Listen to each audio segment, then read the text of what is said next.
Once I started getting some reviews and some positive feedback, it started to really snowball from there. And averaging around 18 a month. Yeah, I finally hit 100K. Now I'm at 200K in less than a year from when I hit 100K. If you want to build a legitimate, profitable online business without shiny objects, without the hypey gimmicks, and without the stress and overwhelm, if you want to make more money without having to be present online all day, every day, pumping out content that nobody sees and hustling DMs to generate leads and sales, then this is the place for you.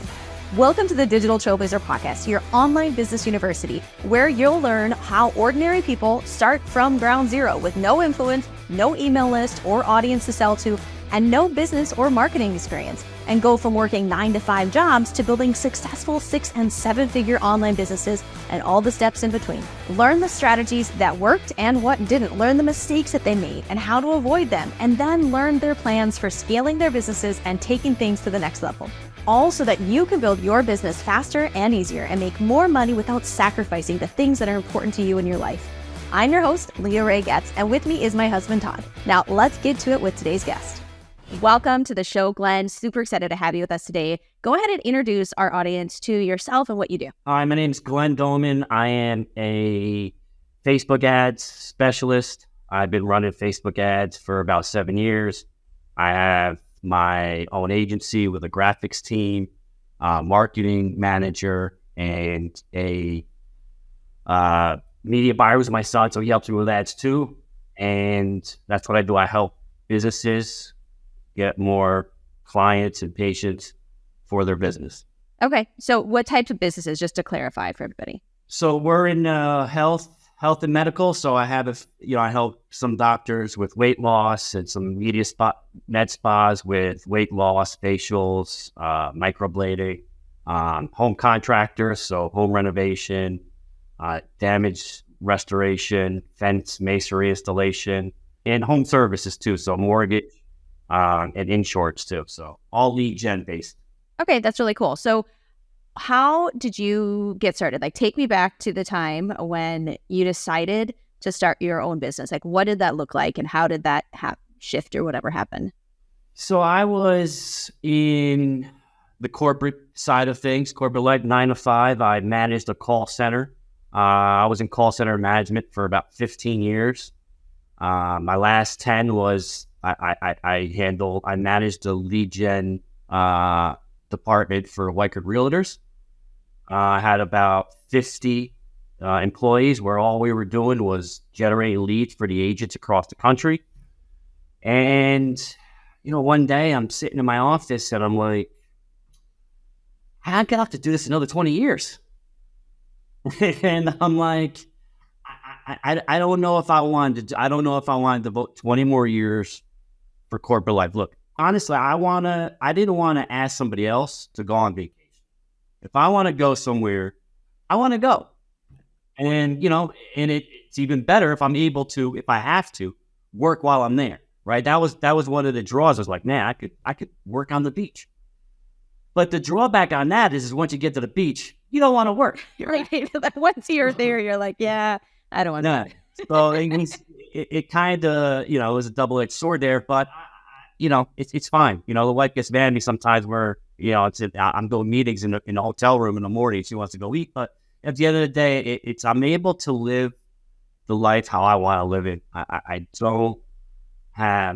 only have one boss. That's my wife, right? So outside of that, I'm able to do, whatever I need to do. But this gives me the opportunity to help out with the kids and just be flexible with my scheduling to help out with the family. But yeah, it was basically just wanting to have the freedom and independence to live on my schedule. Yeah, I love that. And I love how so many people are realizing that creating their own online businesses allows at least one of the parents in a family to have the flexibility needed to really support the family.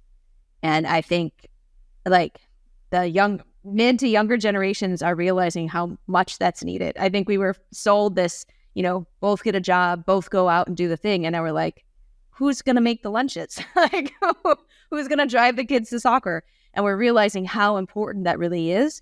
and creating that home atmosphere to really support the family. I think that's a beautiful benefit in this space, being able to create your revenue from home. So essentially, it sounds like you took what you were doing offline for corporate, because you were doing lead gen type stuff there, and then how did you get started in doing that for yourself? What did that look like? So it was a little bit of shiny object syndrome in the beginning, right? Because I didn't know exactly what I wanted to do, but I knew I wanted to do something, and I knew this was back in 2016. So I was like the internet or working for, internet-based businesses were, unheard of, but they weren't as popular as they are today. But there were different opportunities. Was it affiliate marketing? Was it Facebook ads? Was it crypto? There was a lot of different things there, and it's like, let me try and see what makes sense for me, right? And like you said, I was already doing lead gen, so the Facebook ad side of things did definitely appeal to me. I tried to do drop shipping, which I wasn't that successful at, but I tell you, you learn Facebook ads pretty quickly with ecom, because you're losing money so quickly. So, yeah, so from that standpoint, I was able to pretty much figure out the technical side of things, but I quickly gravitated to the lead gen side. I did in the beginning, it was all YouTube videos all the time, sitting in my office watching YouTube videos, trying to learn. But my first big accelerated learning was when I took a course, and that really, it helped me. It accelerated me from where I was to where I needed to be. Because of him, I was able to get my first client, which was a chiropractor. And I was able to feel confident enough to get results, right? So I had the confidence to tell this doctor that I could do it, and I had the confidence to actually do it. And we did. We did pretty well. We did pretty well together. I helped him with ads for about 3 years. And he's actually one of my favorite stories, because when I first met him, he wasn't doing very well. He had 2 employees, and he just wasn't doing very well. And he didn't tell me this right away. He told me this after we started doing well. He's like, Glenn, he goes, I don't know what would have happened, because I was about to lay off one person, and we were getting close, and he was given 60 days notice to leave his building, because the lot was sold. Oh. Right? He was on a lot, and his building was at the end of it, and they sold the whole lot. The new owners wanted him out of there. And they gave him 60 days. And so in 60 days, he had to find a new place for his office. He ended up renovating a house to his office. Cost him like $150,000 to renovate this office. And he says, listen, if it wasn't for the ads, I wouldn't have been able to do it. And so that one, that right there made me, that was when I first realized, look, I'm helping people. Yeah. And it's a good thing, because, it's not only did I help him, but I helped his patients too, right? In a way. Right? Because who knows if and when what these people would have done, would they have just continued to not get help? And so it was, that's when I realized I was doing the right thing. So many of the folks in the online space, when they initially start just trying to find revenue from home, or trying to figure out how to do this thing, and then it turns into this opportunity to not just change the lives of the people you serve, but through them, change so many more lives. I know for us in our journey, our mission is to help people who can make a positive impact in the world, reach more people, do it bigger, do it better, so that we can positively impact millions of lives by just focusing on our thousands. And I think this is a great example of you doing the exact same thing. Right. Yeah. It's you hear it. I've heard it say, listen, it's not about making money, it's about helping people.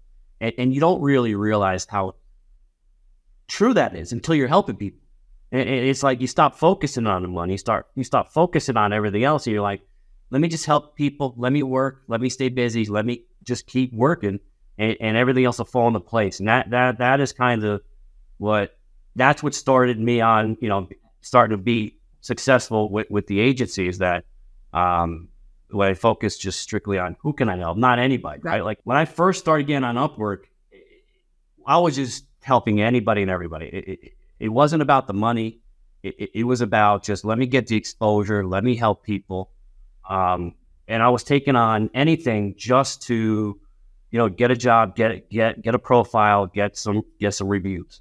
And so But then I started honing in on it more once I started getting some reviews and some positive feedback.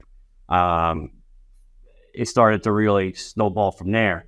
I think back, I remember this one woman too. She was, her name's Kelly, and she was doing, she was ecom. And like I said, I don't do ecom. Doesn't mean I can't, right? But she was selling these 1111 charts. I don't know if you guys know what 1111 is. 1111 Make a Wish. I won't get into that, but she was going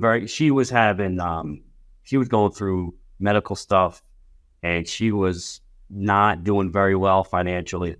And we started selling some of these charts for her, and it took off. I stopped helping her because she was able to continue to do it herself. Basically, I just showed her two little things. She's like, "Oh my God, I can't believe it," and we went from there. And so she's another one who I remember. And something that I honed in on in your story is the fact that you came from corporate where you were doing lead gen type things, but you didn't have the confidence to really do it till you got a program that allowed you to do that. And I can look at our story and all of the times that we've hired a coach or gotten a course, and we've either, learned some really important skill or strategy that really helped our business, or it just gave us the confidence to realize we got this and that we could take things to the next level. And I think that's really, really important, that some people, I'm going to just figure this all out. And your journey can be infinitely longer if you don't get the courses, the coaching, the mentorship, whatever it is that you need to learn the skills or to just have the confidence to move forward and to take action. I think that's a really big part of a lot of people's stories. Yeah, and it's a combination of too. It's just not a course. Like you can't Right. just take a course or get training. It's both. I look at coaching, for me, it's always been supplemental for me.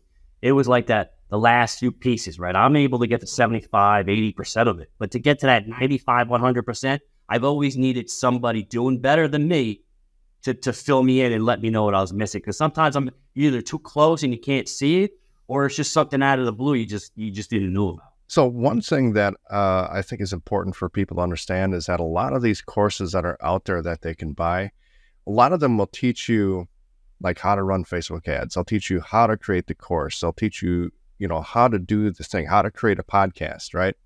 But then they leave out like the most important part about like, how do you get clients, right? How do you actually sell the course you just made? How do you get downloads and listeners for your podcast?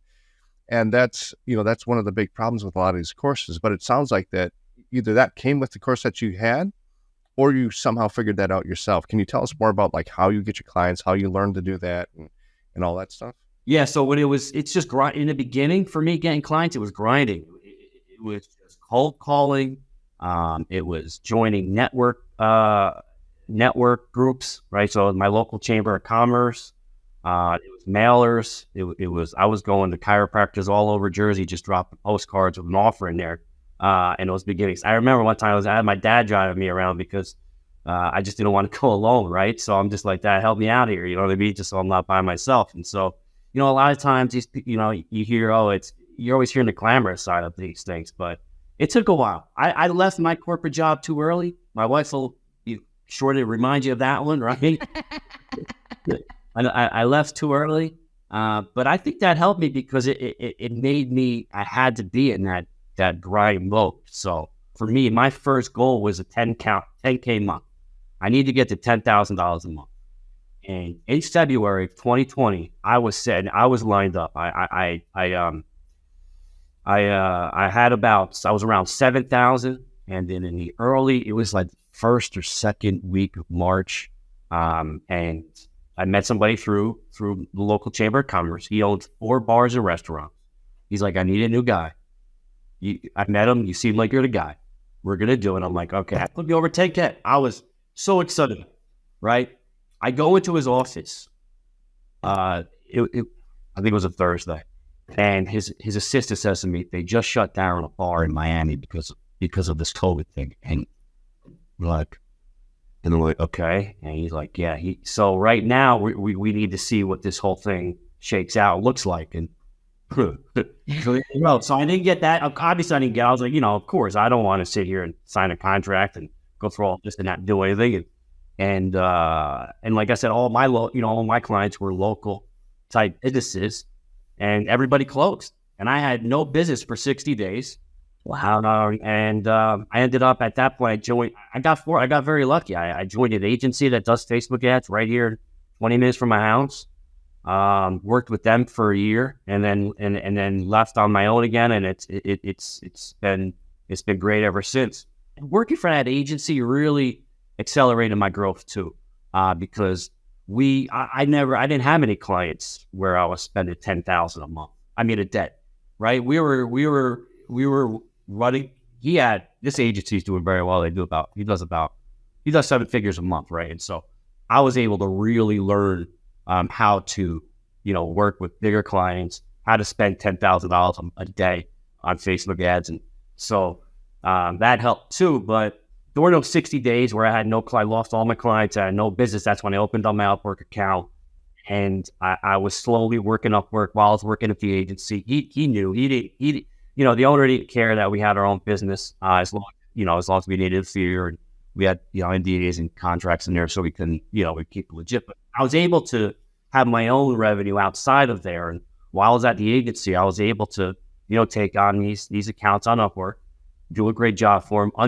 And for me, it wasn't about the money at that point. It was about building the profile. So, I was able to, I was fortunate enough to have income. So I was able to I didn't have to charge full price or what the job was worth, because I realized once I get my, I guess some reviews on there, I know things will really start to take off for me. Well, I think that's a huge lesson, what you just said.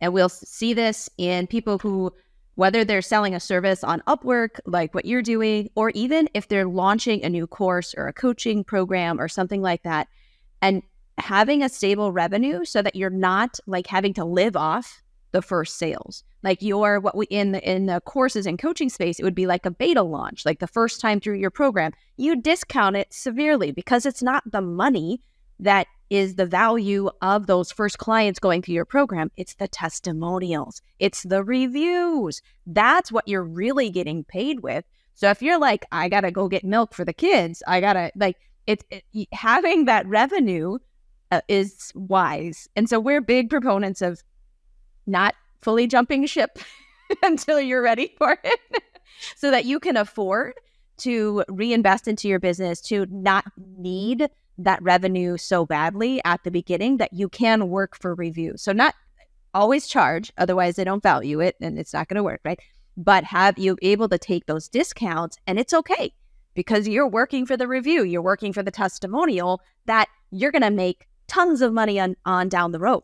Yeah, it's an investment. It's an investment. The discounted rate that I'm helping these folks out with these projects is an investment because it's proof of work. Absolutely. So walk us through Upwork, because I think we've hired people off of there before in the past, but we've never had a profile or anything. So what are the basics for someone if they're like, okay, I think I could offer my services on Upwork. So walk us through setting up a profile. What are some key things that are important? Obviously, reviews, it sounds like are important, but how do you make sure that if you're going to use Upwork to get jobs, to get clients, that you're optimized as much as possible? A few high level areas you want to make sure on is, one, you want to have a good bio, right? You want to make sure folks are going to be able to understand and see that you are capable of doing what you want to do. And you want to be specialized at first too. You don't go on there thinking you can do everything. Go on there with just a specific type of thing, right? So like I do Facebook ads, and I'm not saying, hey, I can help you. I can help sell your product. I can help you get clients. I can help you, get your newsletter out there. No, it's specialized. You want to be specialized. So it's a specialized bio, and you want to put some results on there. You want to show people that you've done this before. Now, you're not going to have reviews, right? But you can still show results from other, the clients you already have from other places. You could put them on there as part of your profile. So it's a strong bio, specialization, and results from your current and previous clients. Like hustle for the first clients, like do whatever you got to do. Go to the Chamber of Commerce, do the dials, like whatever you got to do, get them results that you can then, they're giving you a review, they're giving you a testimonial. And then when you go on a platform like Upwork, even though you don't have reviews inside the platform yet, you could take a screenshot of that and have it list as one of your pictures or whatever on the profile itself.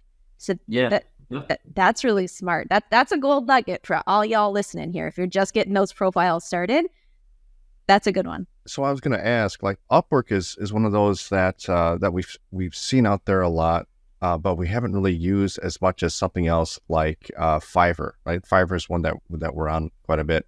Are you on Fiverr as well? And if you're not, like why wouldn't you use Fiverr? Very great question, and it's very interesting to ask it because my wife asked me the same question the other day. I go online, she goes, besides Upwork, what other platforms are you on? And she goes, are there any other platforms besides Upwork? And I said, yeah, Fiverr.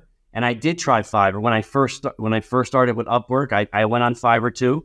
It's just Upwork. I kind of got traction with Upwork and just stayed there. Not that I'm not open to Fiverr. It didn't seem like I was the best fit for it. It would have worked for me in the beginning, right? And that's why I stayed there, right? I felt like I would have to be competitive with my pricing and keep my pricing very competitive. And so as I started to grow on Upwork and started to, get more, be able to charge what the service was valued at, it just seemed like I could stay there and not continue to stay on Fiverr where I needed to remain competitive. I'm able to separate myself a little bit on Upwork. Yeah, I think, and I think that's similar to what I've heard from others as well, that on Fiverr, you're marketing to an audience that's expecting to pay $5, right?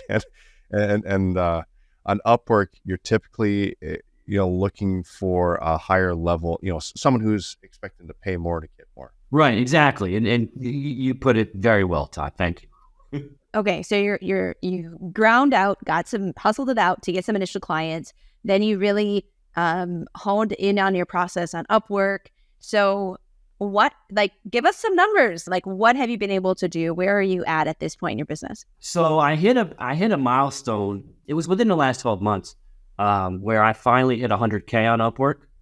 And I was very excited about that. It took a little while to get. I saw myself. I wasn't even thinking about it, right? Like for a while, I was like, "Oh, I got to get here. I got to get there." I was just on there, and then one day I saw I was at like 88,000. I'm like, "Oh man, I'm kind of close here. I'm kind of close." And yeah, I finally hit 100K. Now I'm at 200K in less than a year from when I hit 100K, and so it's been. Yeah, that part has been very exciting. And I was doing okay. I was hovering around that 10K mark for a while. It took me about a year to double that. So like last August is when I really started to really get consistent with my numbers and with my revenue. Mm-hmm. Been averaging around 18 a month. And that's been good. Because at the end, there is work, right? There is work involved. It's not like I continue to just scale and not do any work. So that's been a challenge in terms of, where do I get the work from, right? And I've used Upwork myself. My VA is from Upwork. She's great. She's been with me almost 2 years now. I love her. And my son, who's 16, is starting to learn the Facebook ads world too. So he's helping me too. And so that's going to help me. Yeah, that's helping me go to the next level. I'm finally at a point where I think I could almost double it, right? So that's exciting. And our kids are a little bit young still to be brought into the business, but being able to bring your 16-year-old in, that's where we're headed. Like that's where our minds are going and thinking about all the opportunity that you're setting them up for. Yeah, and I, look, for me, my first job growing up, I was 16. I started working at a pizzeria, and it was a family-owned business, 2 brothers and their kids, right? And one kid worked there, and one didn't want to work there, and neither of them wanted to take over the business. Although one worked there, neither. And in my mind, I'm like, why would you not want to take over this business? you don't want to be out there like me getting job, like, because, my parents, they struggled. Like, my dad had a few jobs, like my mom had a few jobs, and that's why I was working at 16, right? And so I'm sitting here like, these kids have an opportunity to just take over this business, and this business is supporting 2 families, and they didn't want to do it. And I'm like, and they, one of them didn't force his son to work there, and the other one did force his son. So I really saw 2 dynamics there, right? And like, so when it comes to my son, it's like, do I want to force him to work with me? Do I want him to go out there? And so one thing I heard from Eric Thomas that stuck with me is, he goes, I don't want my kids out there helping somebody else. I don't want my kids out there helping another family. My kids are going to help our family, help our legacy. So, the fact that he's with me is great. I didn't have to force him. He wanted to do it. That's great. But yeah, that's how I look at it as, because it's like my one friend, right, who was an entrepreneur too. He goes, yeah, I want my son out there working a 9-to-5 job so he knows how much it stakes. And I'm like, I guess that's right. Have him go out there, have him work for, minimum wage, and he's working at Subway, and he's like, yeah, have him go out there, make it subs and work it. And I'm like, yeah, that is a good lesson, right? It is. I can't fault him for that. Do that so you realize you don't want to do it, right? But it's like, it's still, he could be with you, and he's like, well, I want him to make up his own mind, and so, which is good, right? At the end of the day, I don't want to force my kids to do it. Yeah. I want them to, but so I'm just trying to have them understand that working for yourself is going to be better than working for them. So. Yeah. Our 9-year-old asks us all the time if he can start working for us yet. And he wants to start taking sales calls for me. Now, look, if you could sell, you could do anything in life. He's got the personality too. When he gets old enough, he will be an amazing salesperson. Good. That's great. That is awesome. Good for you. That's good. But on the flip side of that, he's also learning how to, how to work for somebody else, because we also make him mow the lawn. We make him do the dishes. Like, he's only 9, and he's been doing this since he's been 6. Like, he's had chores to do. So he's getting that side of it too. And he definitely wants to own his own business. So. Yes. Oh, yeah. So the dishes and the mowing and everything, that's working for somebody else, right? Yeah. That's how you attribute it. I don't want to do that. Right. He definitely wants to be his own boss. He's a very bossy kid. So now you're at, 18, 15, 20,000 a month, that's, for most people working a full-time job, and I, thinking back to when I was like teaching band as a teacher, and thinking about, when my paychecks came in, it was like $2,500 for the month. And thinking about 18,000, like that's crazy. Like, what has that done for you and your family? Like, how has life changed? Like, what's different? 2 things. It's put a smile on my wife's face, right? But it's allowed a couple of things. It's allowed us to do the renovations at the house, but it's allowed us to travel too. We live in Jersey, and so we like getting out of Jersey as much as possible, right? And we can't leave Jersey. My wife has 6 sisters. 3 of them live I have one that lives across the street from us, one that lives 2 blocks away, one that lives 3 blocks away. So we're like, it's a village here. And so even if we wanted to go somewhere else, we couldn't. So, I'm stuck in Jersey with the high taxes, high cost of living, and all of that. But it's allowed us to not have to worry about things anymore, right? And just be able to really just live the life that we want to live, as opposed to have to. People overestimate what they could do in a year, underestimate what they could do in 5, right? I've heard that from Tony Robbins. Exactly. It's so true, and I didn't understand it. I'm like, yeah, well, I'll do it in a year if I just work and put my head down. But I jumped off the cliff without the wings, and yeah. And I say there's a saying.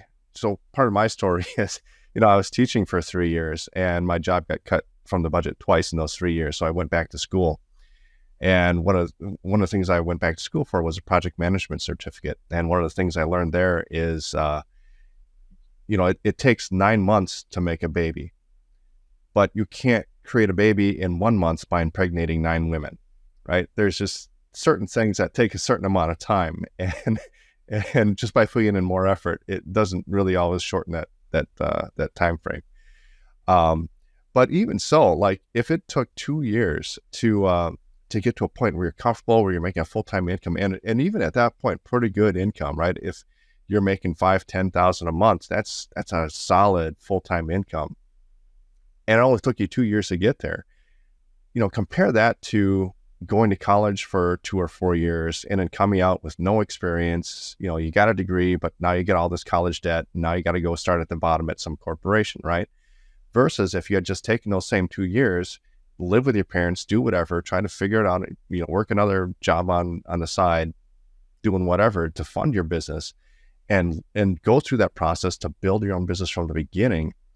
And then after 2 years, you're debt free. You've got a business that's producing a solid full-time income, and you're just so much further ahead in life than if you'd just gone to college. Very true. I didn't finish college. I had my associate's degree, and I'm not a huge university college guy. I think it's needed for a handful of things, but I like a lawyer and things like that. But if your goal is to make money, then you don't need college. You could do it on your own if that's really what you want to do, right? And so it's funny because my wife is a big college person. She wants our children to go to college, and I want them to do what they want to do. And my son, my oldest son, my 16-year-old, is working with me. He's all A's. He can go to college, but he's like, at a point recently, he's like, I don't know if I want to go to college. I don't, why go, why get, exactly. He doesn't want to go to college for all the reasons why you said. I said, look, you're going to go to college unless you unless you're making, you got to get yourself to $10K a month on your own for your mother to be okay with you not going to college. Right? And so, I'm teaching them Facebook ads. I'm teaching them online marketing. I'm teaching them how to work, in an office on his own. And if he's able to do it, he's a junior this year. So he's got about 6 months or so to really start getting it. So at least for me, like when I was growing up, if you want money, it's college. Like that's how I grew up. I was not an entrepreneurial household. It was security. You're smart, you're a go-getter, you go to college so that you can get a job and you can have that security and you can make money. And I think part of it is the household I grew up in, but I think what I've seen is just an awakening in the culture in, like millennials and down that doesn't necessarily equate that there are like making money doesn't require college. Making money, we now have this entire online space that is a huge equal playing field, and we can all figure it out. And there's so much more opportunity that so many folks that were given this, sold the vision, get good grades, go to school, take on the debt, go get a job. And now most of us aren't even doing that job. And we're doing something else, or they burned out from the job. And now they're realizing, I just need to make money to take care of my family. Like my family, my passions, my whatever, that's what I want to do. And I just had to figure out how to support us. And I think it's a whole different dynamic. And I like it. I think it's interesting to see that shift. Yeah, growing up, it was always get a job. I tell my kids, go make money. However that is. If it is a job, then it's a job. But it's just go make money. Go make money. So it's another key aspect too with the online space is, there are various different things to do. One thing you want to try and do is find something you like, though, right? Don't just try and do something because people are making money and it's a good opportunity, because you're not going to be able to do what is needed without the passion, right? You got to, in the online space you have to have a passion and a drive to do it. And if you don't like it, that passion is just not going to be there. That drive, that overdrive you need, it's just not going to be there because you don't like doing it. So it's first try to figure out something you like doing, something you're good at. I mean, look, talent always helps, right? But hard work, beats talent 9 times out of 10, right? And so it's find something that you like doing, so that you can be passionate enough to give it what it needs, right? Everybody can give 75%, but that passion is going to put you over 100%. And that is where the money is. That, when you're putting in that, when everyone else is going home in the beginning, you got to stay there. So just, if you don't like it, you're not going to stay there. You're going to be leaving early. So, that's another key aspect is find something that you like doing so that it gives you the drive and energy to complete it.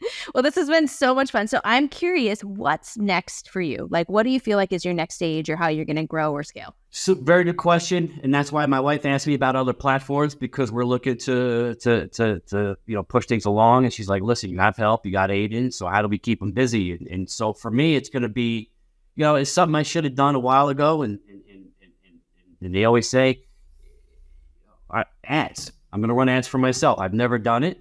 And it's so weird, and I don't know what it is about me, but like, it's hard for me to promote myself, right? Like, I'm not a big promoter of myself, talking about myself. Yeah, I have this profile on Upwork, but like, it's static, right? It's just there. And so running ads, getting a paid ad program for myself going is the next step for me. I'm a little embarrassed to say I haven't done it before, and a lot of marketers and a lot of business owners be like, if you're not running ads for yourself, are you that good? And like, it's like, I get it, but I don't know. I've been able to find a way to bring in revenue without it, but the next step for me to go from where I'm at now to doubling it is paid ads and more exposure for myself and going. So start doing for myself what I do for everybody else. That's how I go to the next level. Running an ads agency is something that we've also thought about adding to our business and things like that. And there's a lot of different ways to do it. Have you ever considered doing something like, instead of running other people's ads, just running the ads yourself and selling the leads, right? Or finding more expensive clients or bigger clients or clients in other industries that are willing to pay more money for the monthly retainer. Yeah, and so that's where the paid ads are going to come into place. That's going to help me. I'll be able to put my ads and my brand in front of people that I think are going to be there. That was the one thing about the agency I was at. I mean, he had a 5K retainer, and it was 5K or 10% of ad spend.